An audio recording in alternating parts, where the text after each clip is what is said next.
When most people think of Japan, they envision a utopia from another dimension, almost too polished to be real.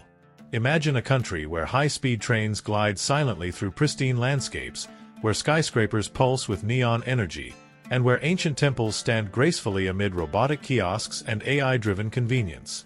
Streets are spotless. People bow in silent respect. Vending machines dispense everything from hot meals to cold poetry. Cherry blossoms fall like soft rain, turning cities into living postcards. It's an image that feels less like reality and more like a carefully designed fantasy. But what if that was just one side of the mirror? Beyond the immaculate facades and pixel-perfect cityscapes lies another Japan, one rarely caught on camera. A Japan of fading voices, quiet despair, and invisible struggles. A version of the country hidden beneath layers of etiquette, technology, and tradition. It doesn't make the travel brochures. It's not the one featured in glossy advertisements or tour packages. This is the Japan that's kept in the shadows.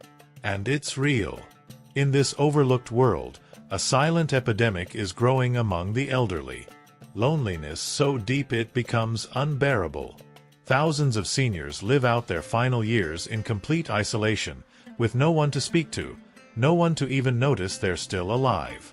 Some feel so discarded by society that they intentionally commit minor offenses, just to be arrested and sent to prison. Because behind bars, at least, someone will greet them. Someone will remember they exist. And just beneath the polished surface of Japan's megacities, a different kind of poverty takes root. Hidden neighborhoods that are not marked on official maps. Slums that stretch in the shadows of gleaming towers.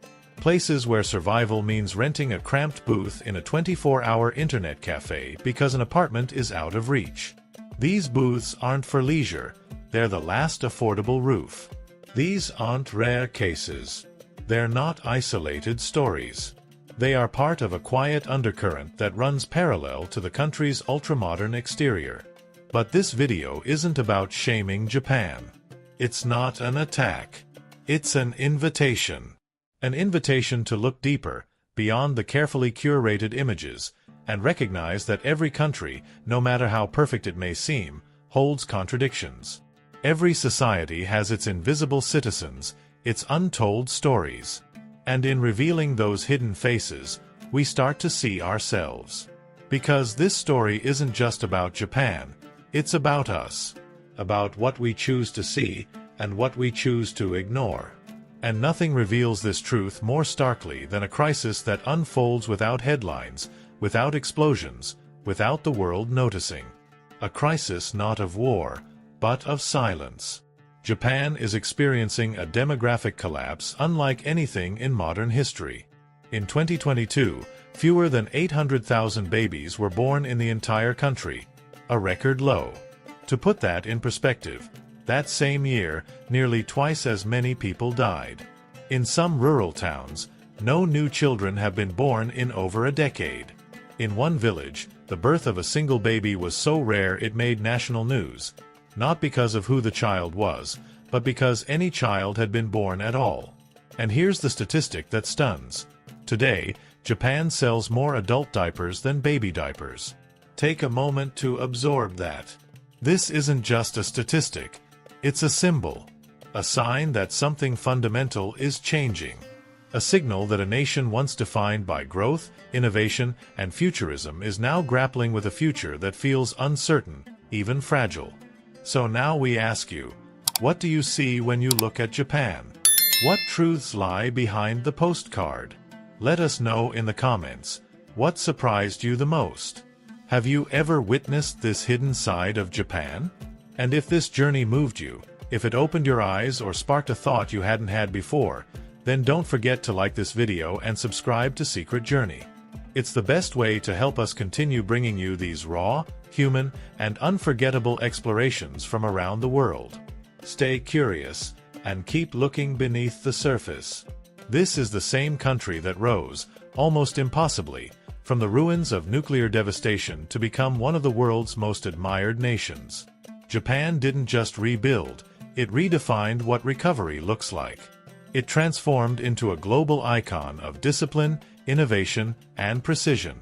A land where resilience isn't just a virtue, it's a legacy. And yet today, the threat it faces is not a bomb, not a war, not a famine. It's something far more subtle, almost poetic in its cruelty: silence. But how could this be happening in a place so efficient, so forward-thinking?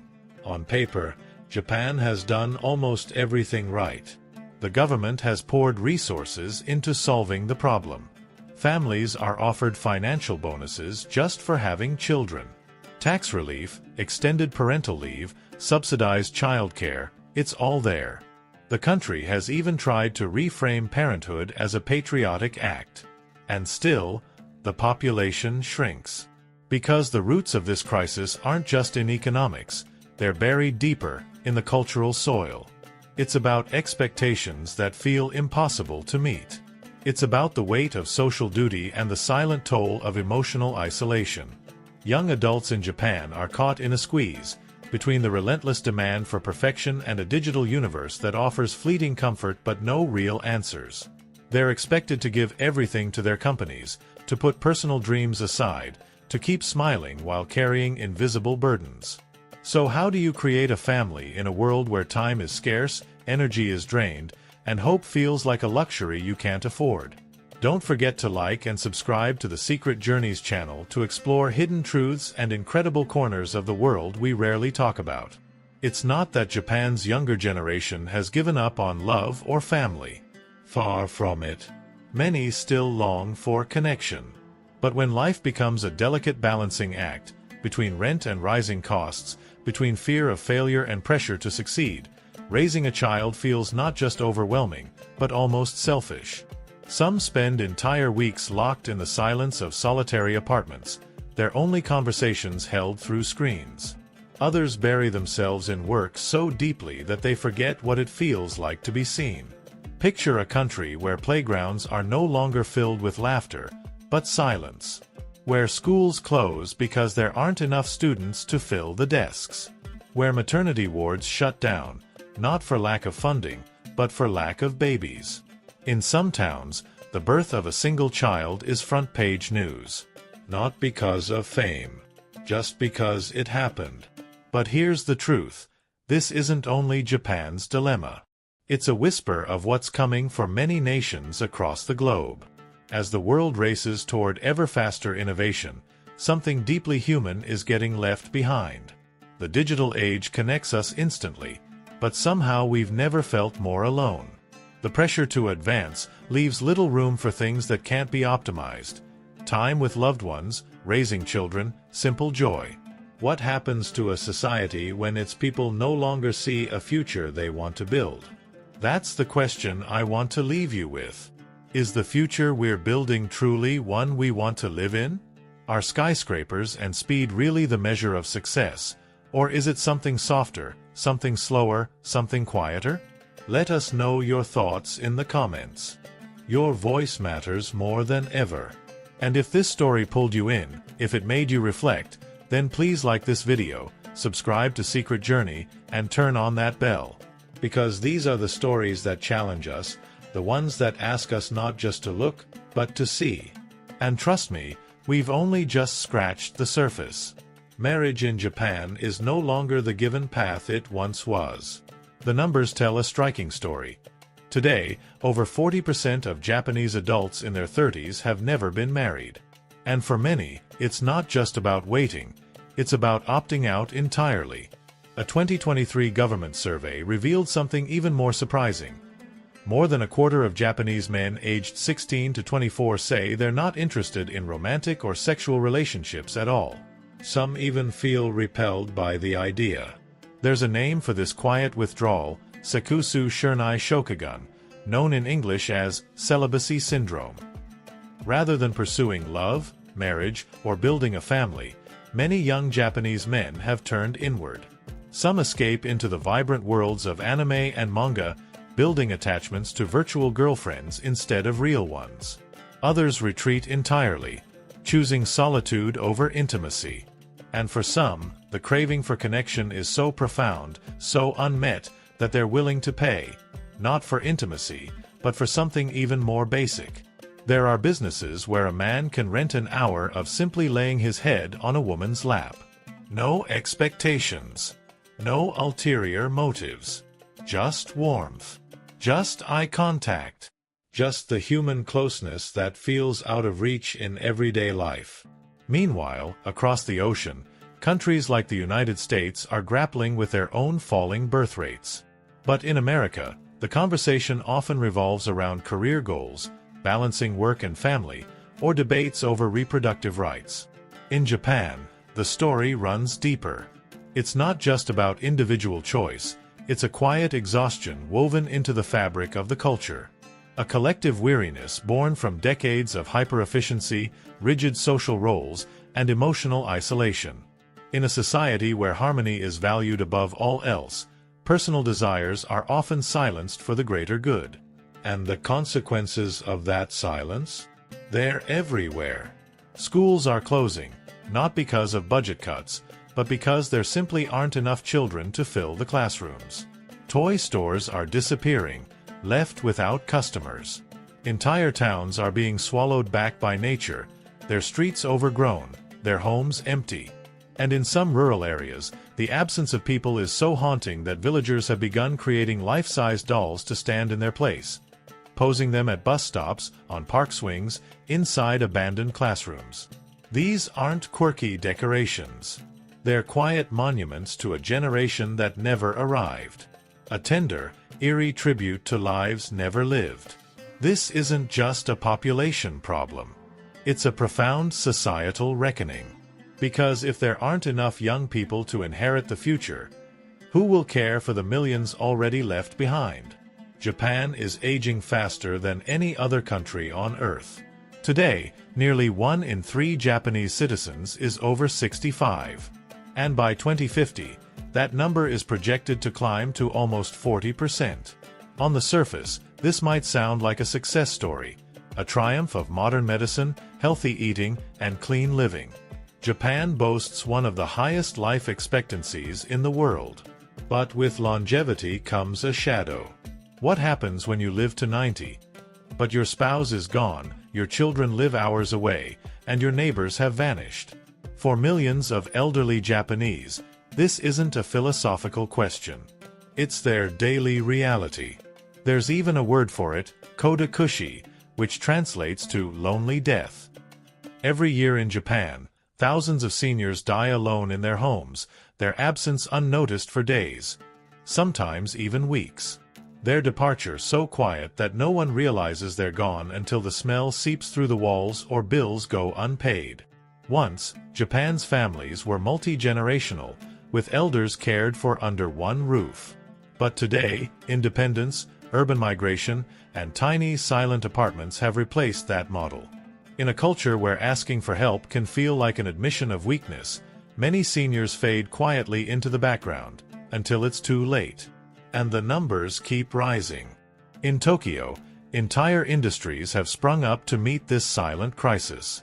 Cleaning crews that specialize in posthumous apartment cleanups, restoring the spaces of people who left this world unseen. Workers trained not just to scrub walls, but to erase the traces of a lonely passing. Japan's social safety net wasn't built for this. It was designed for a different era, an era when children cared for their parents, when few people lived past 85, when community ties were stronger than concrete. But today, the system strains under the weight of a population that's living longer, but not necessarily living better. And here's the haunting question I want you to think about. What happens when a nation forgets how to care for its elders? When technology advances, but loneliness grows? When progress lifts the country, but leaves the people behind? Tell me your thoughts in the comments. And if this story opened your eyes to a Japan rarely seen, please hit the like button, subscribe to the channel, and turn on notifications. Because the stories no one wants to talk about are the ones we need to tell the most. Stay with me. There's so much more beneath the surface.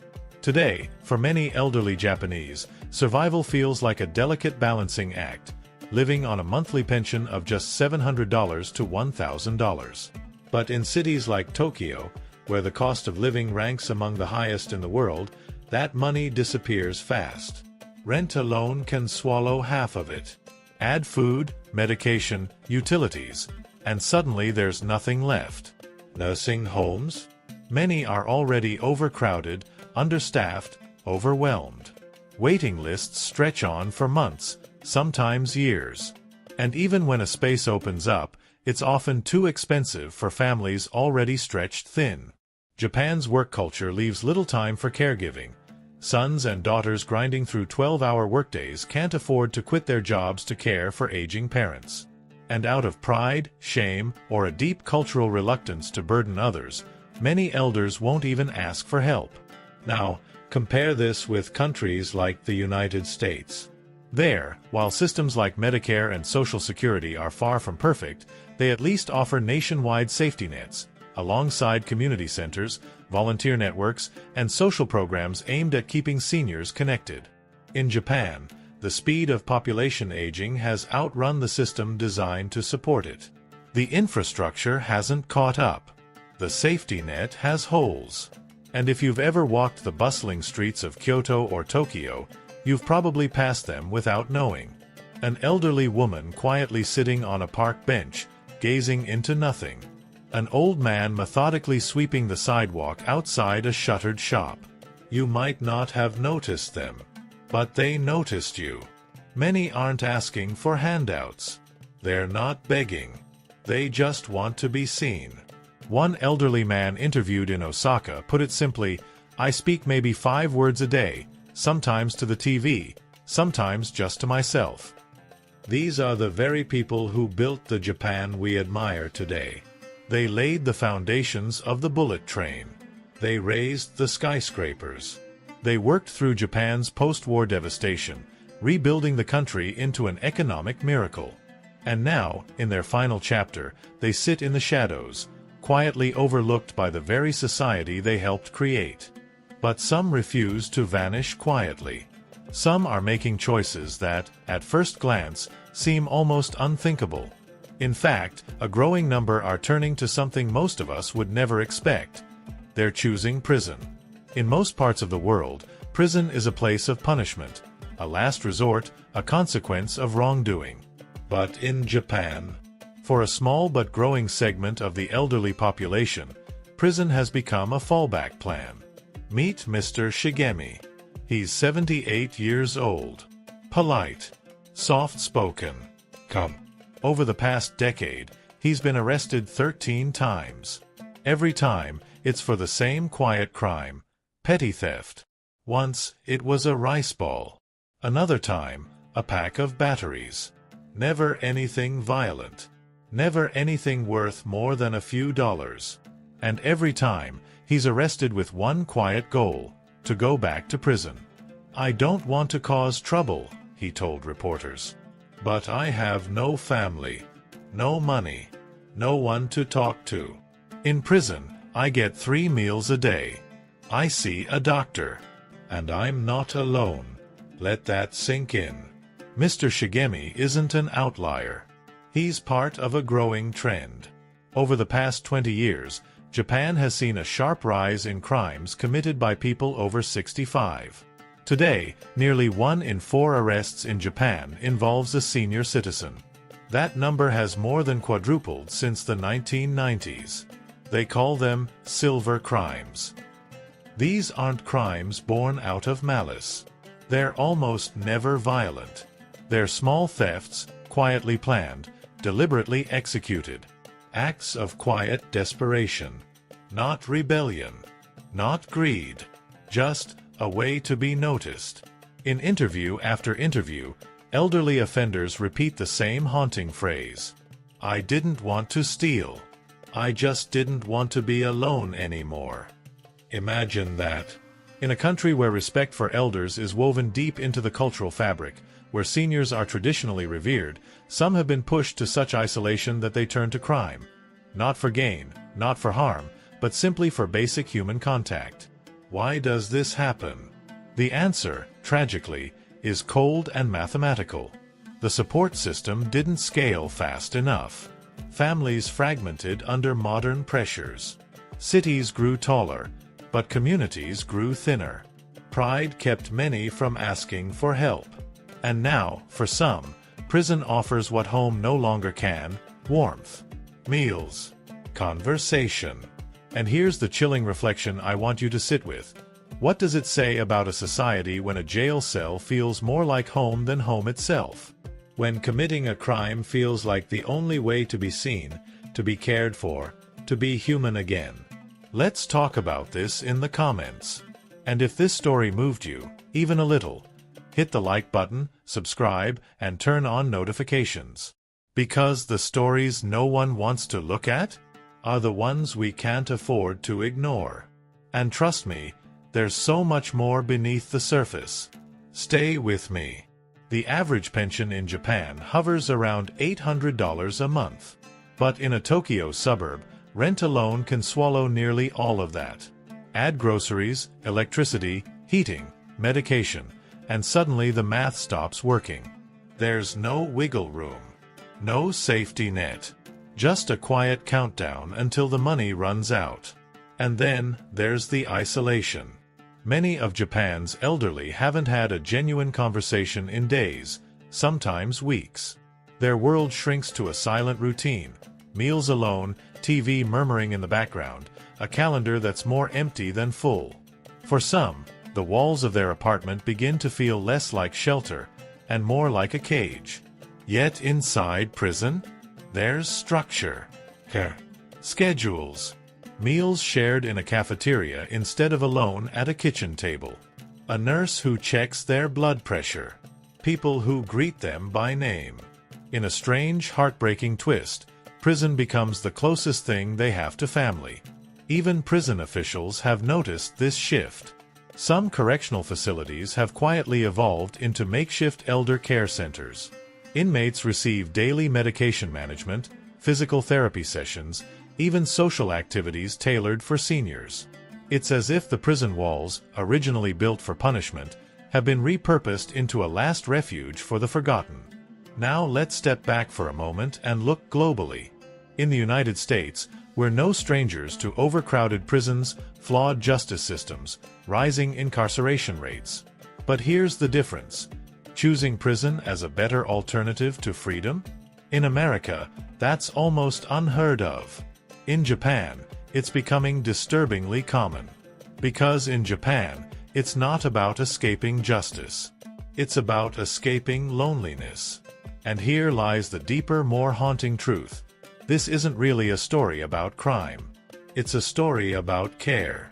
Or rather, what happens when a society slowly, quietly stops caring for its most vulnerable members. When the oldest generation, those who once built, served, and sacrificed, find themselves invisible in the very country they helped create. But the elderly aren't the only ones struggling to find a place to rest their heads. There's another hidden population in Japan, quietly living in the margins. They're not under bridges or on sidewalks. Sometimes, they sleep in places you'd never expect, like internet cafes. At first glance, it's easy to assume Japan has solved homelessness. Walk through Shibuya, Tokyo Station, or Osaka's business districts, and you'll see gleaming streets, impeccably clean public spaces, neat lines of pedestrians. No tents. No crowds in doorways. No cardboard signs asking for change. But look a little closer.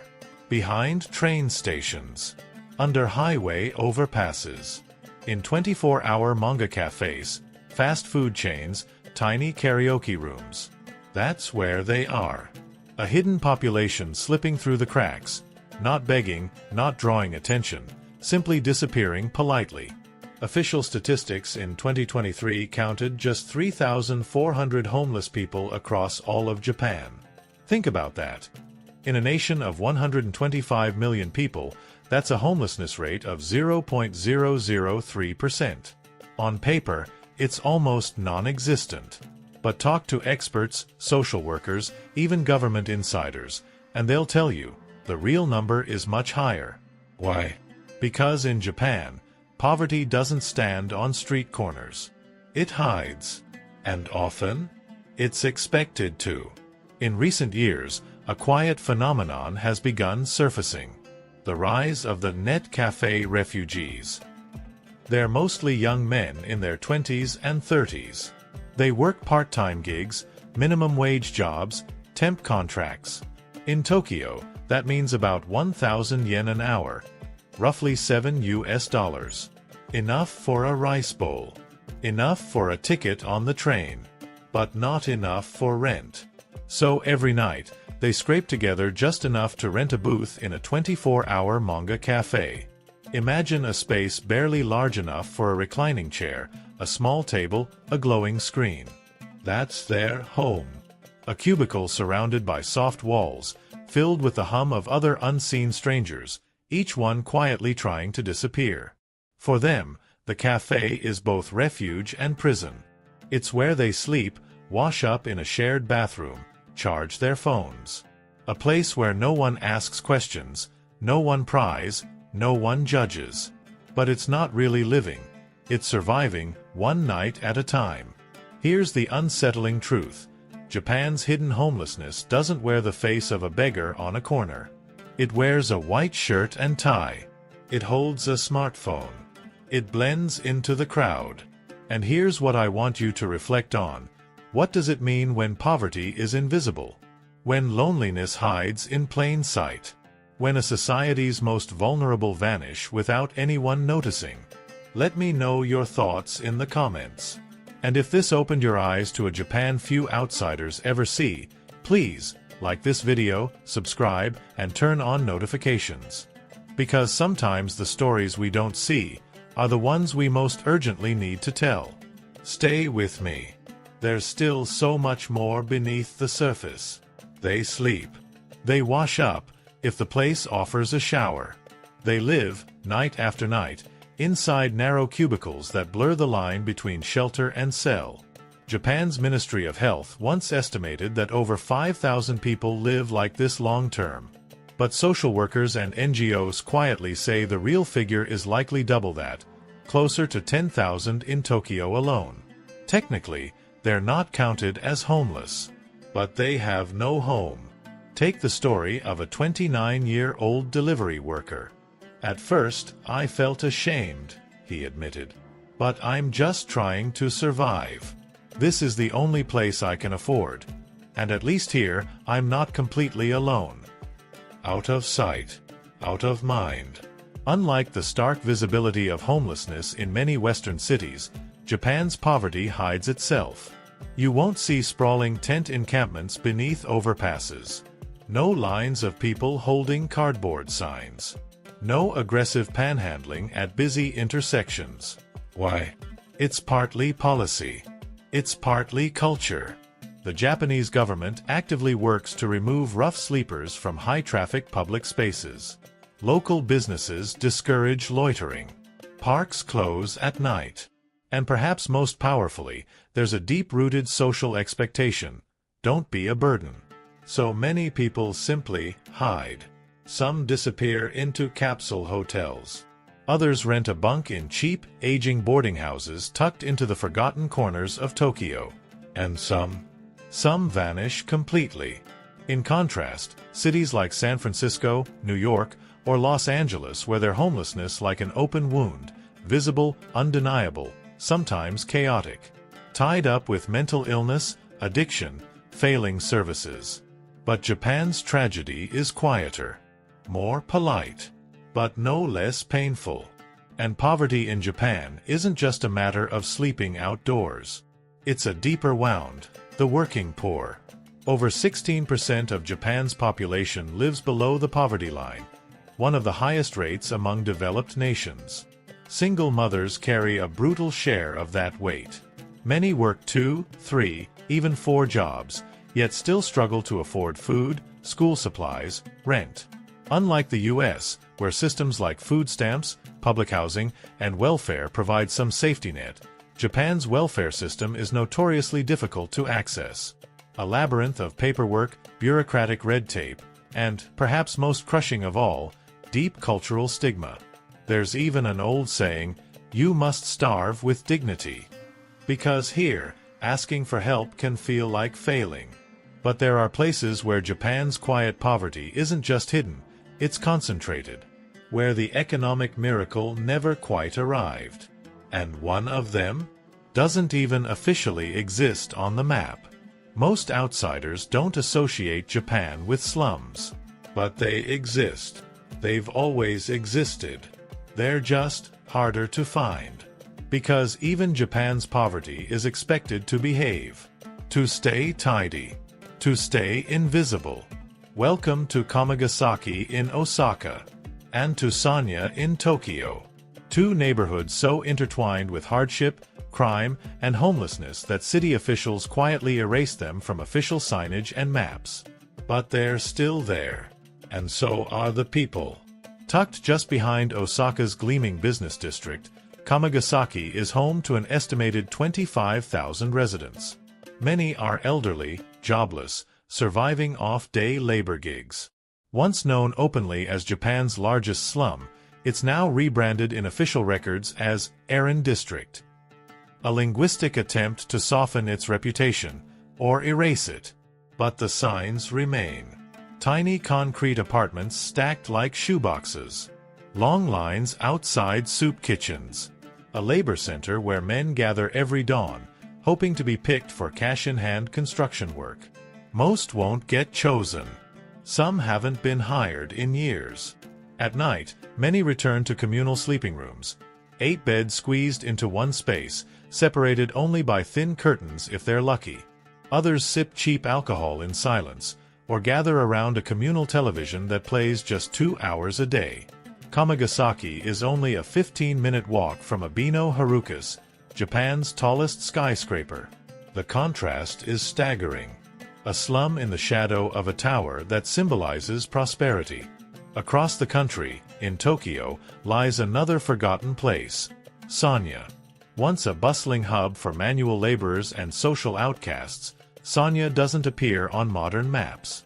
Its name was deliberately erased in the 1960s as part of a citywide effort to cleanse Tokyo's image ahead of the 1964 Olympics. But Sanya never really disappeared.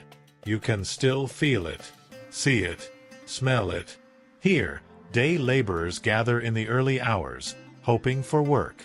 Cheap hotels charge by the night, or by the hour, for men living paycheck to paycheck. Buildings sag under the weight of humidity and time. Respectability never quite reached these streets.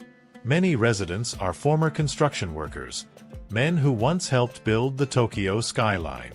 Now they survive on meager welfare checks and fading memories. One man told a local journalist, "We built this city. Now we're the ghosts walking through it." Urban ghost zones. What makes Kamagasaki and Sanya so haunting isn't just their poverty. It's their erasure.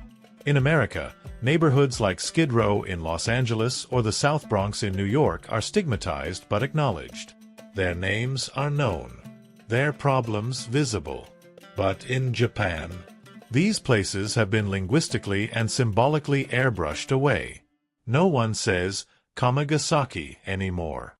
It's Erin. No one says Sanya. It's Kiyakawa. Out of name. Out of mind.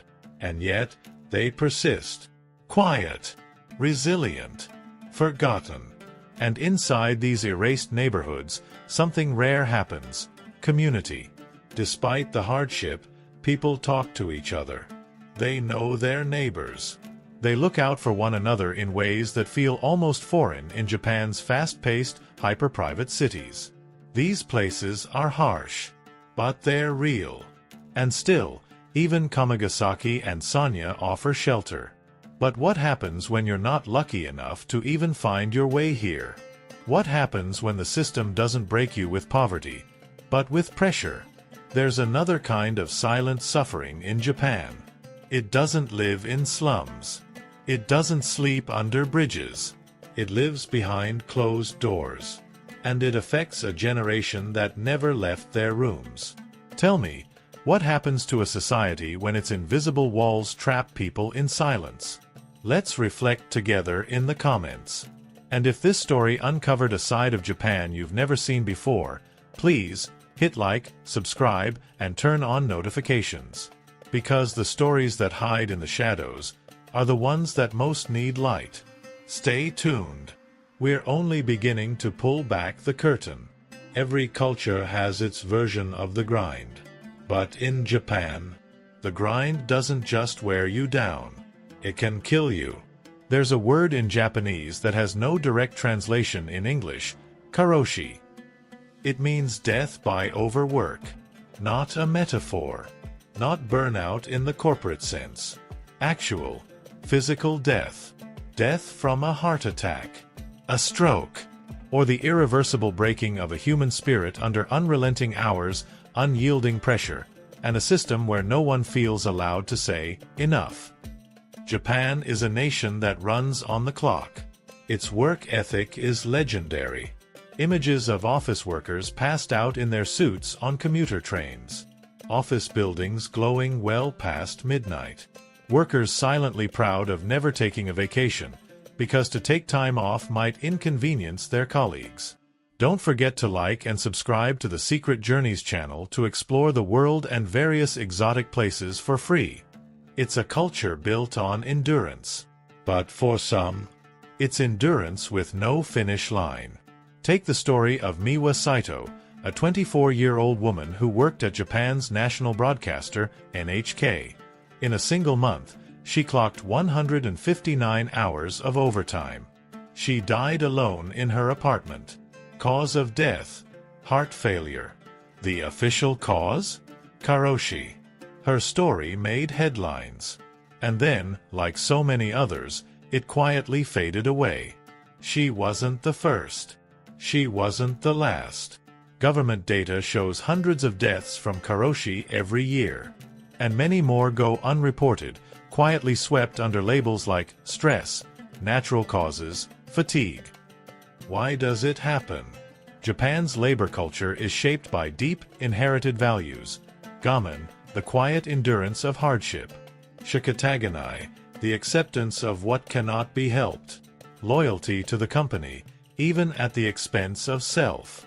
Leaving work before your boss? Disrespectful. Saying no to overtime? Unthinkable.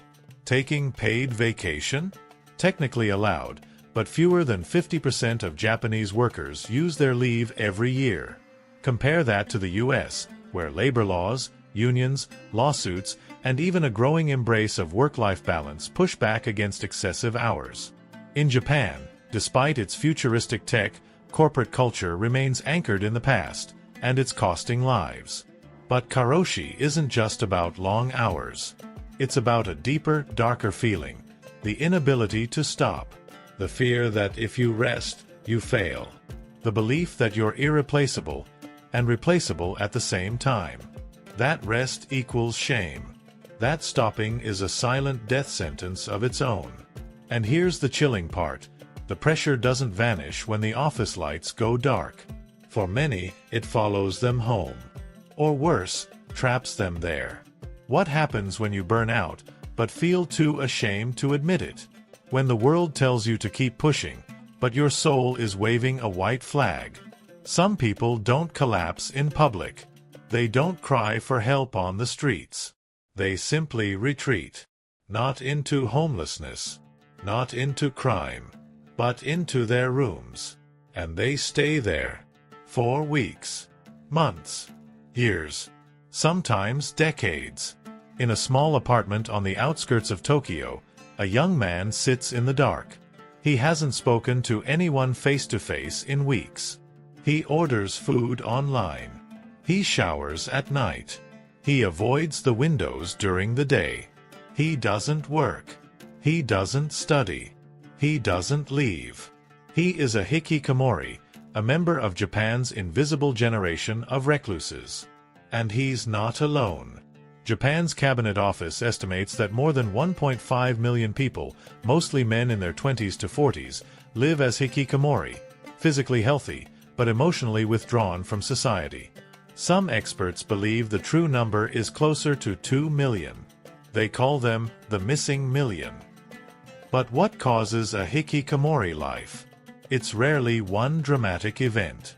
More often, it's a slow unraveling: school bullying, family expectations, job failure, anxiety, shame, exhaustion.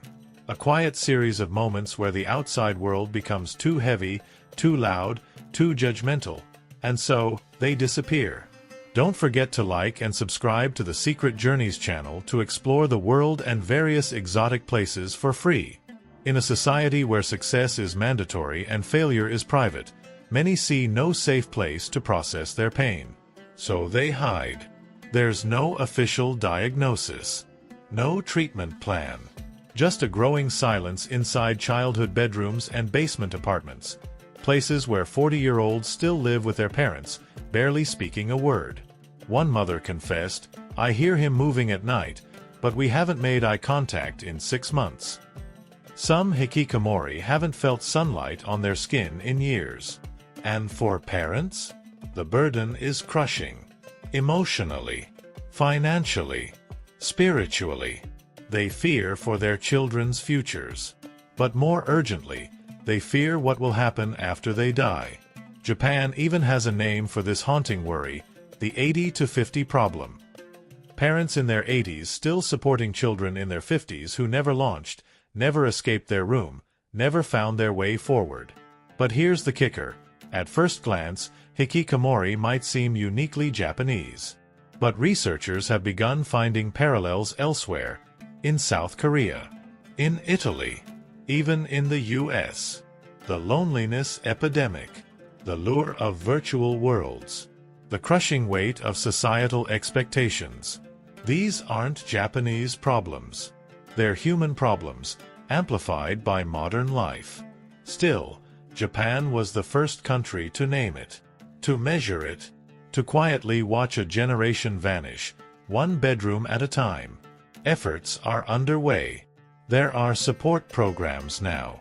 Social workers known as rental sisters who visit hikikomori regularly, sometimes for years before a single conversation happens.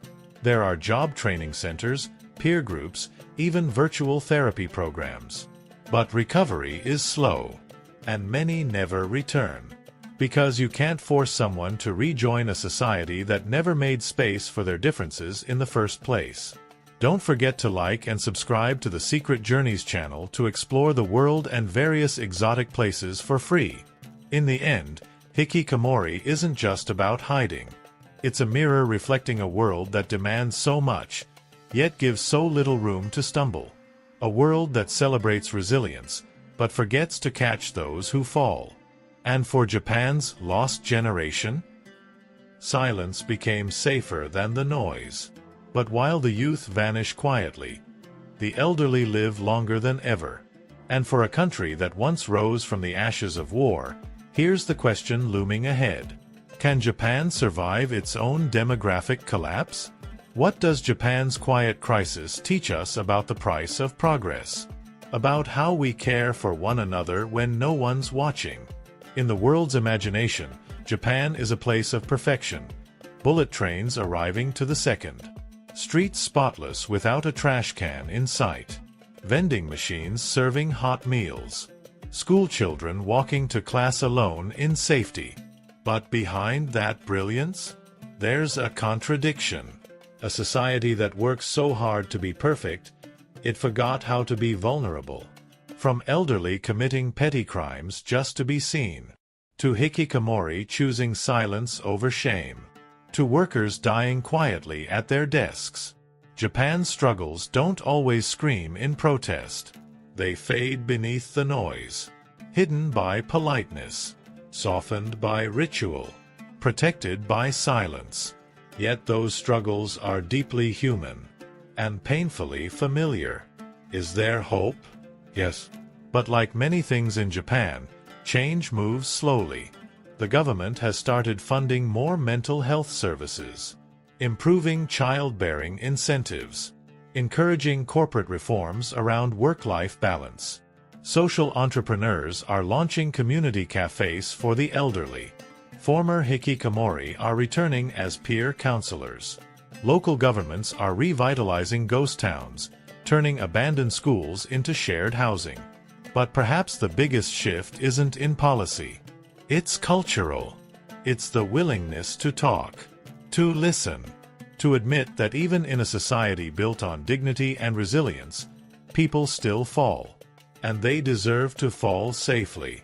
Because whether in Tokyo or Texas, Kyoto or Kansas, the real question isn't how efficiently a nation runs. It's how gently it catches those who can't keep up. Don't forget to like and subscribe to the Secret Journeys channel to explore the world and various exotic places for free. What can we learn from Japan? It offers more than a cautionary tale. It offers a perspective. That success without rest can cost lives. That respect without connection can breed loneliness. That progress without compassion can quietly become cruelty. And maybe that's the universal truth hiding beneath it all. A thriving society isn't measured by GDP, or skyscrapers, or bullet trains. It's measured by how it treats the people no one else sees. So the next time you marvel at Japan's order, elegance, and perfection, as you should, remember the people behind the curtain. The ones who stayed silent, who vanished quietly, who are still waiting to be seen. Because behind every neon light, there's a shadow. If this story made you pause or reflect, let me know in the comments. Hit that like button if you believe stories like this deserve to be told. And don't forget to subscribe. Because here, we're not just traveling places. We're exploring the human experience, one story at a time. The next chapter is already on its way, and I'd love for you to be part of it.